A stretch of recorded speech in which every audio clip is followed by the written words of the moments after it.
Notre Dame made some changes to its iconic leprechaun logo just in time for football season.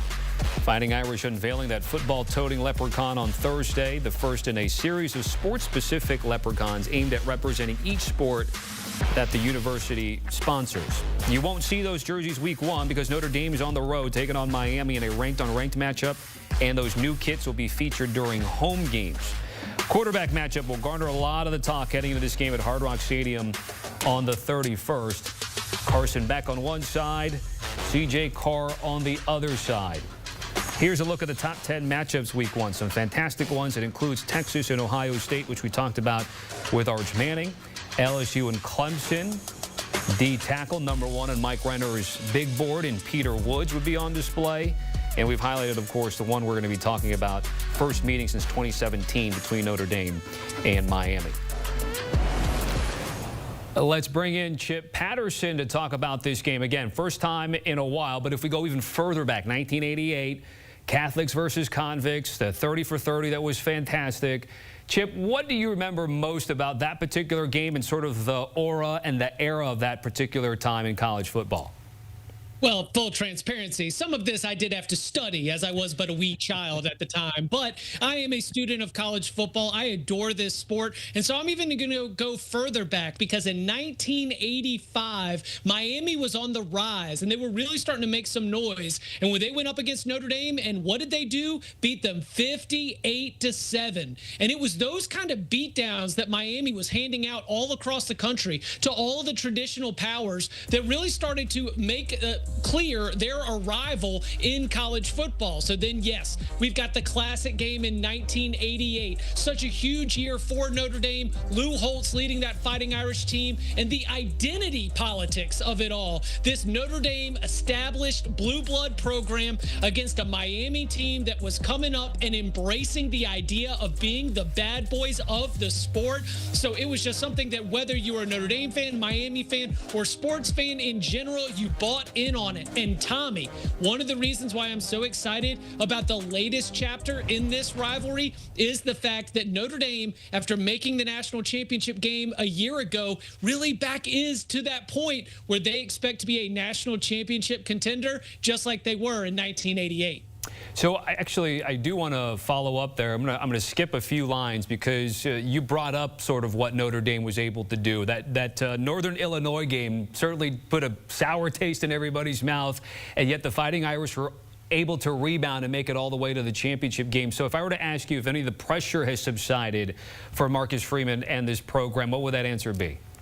Yes, the pressure has subsided, but the expectations are higher as well. Confidence is in Marcus Freeman as the right guy for the job. That was not necessarily the case heading into the 2024 season. And Tommy, you just think about the way that he got it done in terms of taking out big name coach after big name coach after big name coach. He looked Kirby Smart on the other sideline, took him down. He went toe-to-toe with James Franklin, took him down. I mean, this is how you rise in the coach rankings. Every single May, we put together our ranking of all the power conference coaches. I don't know if any coach had a bigger rise on my particular ballot than Marcus Freeman, because we did not believe that Marcus Freeman was the big game coach. We remember they had 10 men on the field at the end of that loss to Ohio State. We had a couple of head-scratching losses to Marshall and Stanford the year before the Northern Illinois loss. But the way that he held this team together to run off win after win after win and then take down the big dogs in the college football playoff,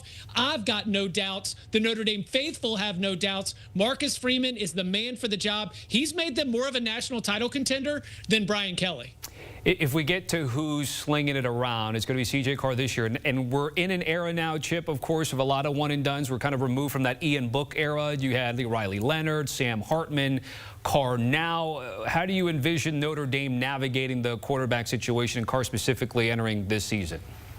I think naming Carr the starter for this big-time opening game against Miami is letting Carr know that you have confidence in the plan that you pitched him when he was a recruit. Lloyd Carr's grandson, #1 player coming out of the state of Michigan. They got him on campus. They signed him to this program by letting him know that they had a future for him to be a multiple-year starting quarterback for the Fighting Irish. And I think that ultimately what ended up deciding what was widely described as a 50-50 competition between him and Kenny Minchie is that arm talent, his ability to stretch the field, and what he can do in terms of creating explosive plays in the passing game. We didn't really have that with Riley Leonard because of his skill set. You didn't really have that with Sam Hartman because you didn't have the wide receivers. But they boosted the talent at wide receiver. And while C.J. Carr didn't win this job right away, reportedly because of some turnover issues and being too aggressive, the way that he performed in the scrimmage over the weekend reassured that Notre Dame offensive brain trust that, yes, we need to go with the higher upside guy, the guy who can push it down the field and create explosive, deep passing plays. That was always going to be C.J. Carr, and that's why he steps into the QB1 role. So let's get to the U, where it's Carson Beck. They're covering from that elbow transfer from Georgia, taking over for the #1 overall pick in Cameron Ward. So all I'm hearing is Carson Beck stuff coming out of Miami. Is it warranted? Are there any other things that you should be talking about this Hurricane team entering this game? I think it is the fair #1 topic to look at because of what Cam Ward meant to this offense, creating one of the most explosive offenses in the entire country. Cam Ward's own talent and Carson Beck stepping into those shoes. Totally a fair talking point. But, Tommy, it's because we know so many other places are kind of check marks, right? The offensive line, absolutely loaded. The defensive line, I think, has gotten reinforced and should be really good. And so for Carson Beck, the reason why he is the X factor for this offense is we go back to last season at Georgia. Against top 25 opponents, 7 touchdowns, 7 interceptions. Yikes. Against unranked opponents, 21 touchdowns to 5 interceptions. When the competition got tougher, Carson Beck was not able to meet the challenge. And now that he's taking over a team ranked #10 in the country with an opening game like Notre Dame and other, Florida State, other big time conference games, he's going to play top 25 opponents. I don't think Miami's going to match the numbers that they had with Cam Ward, but Carson Beck, without a doubt, has the tools to be able to have them win as many games as Cam Ward, as long as he can get some help elsewhere. So there's a lot of hype surrounding this game, one of 3 ranked-unranked matchups here. I would love, Chip, for it to play out like the odds makers think it is, which is a field goal game in the mid-20s or higher. How does it all play out for you?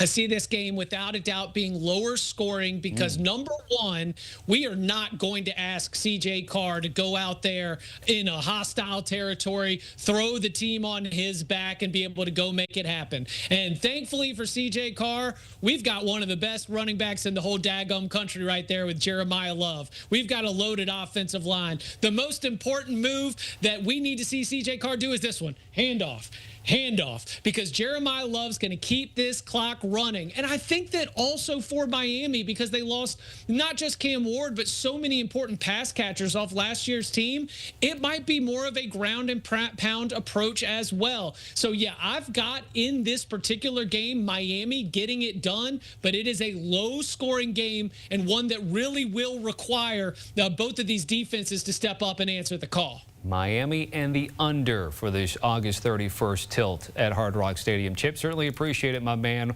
1/4 of the Cover 3 podcast with Tom Fornelli, Danny Cannell, and Bud Elliott. It's that time of year, folks. Subscribe, scan the QR code. If you listen to your podcast, you watch them on YouTube. Make sure you're following, if you're not already, the Cover 3.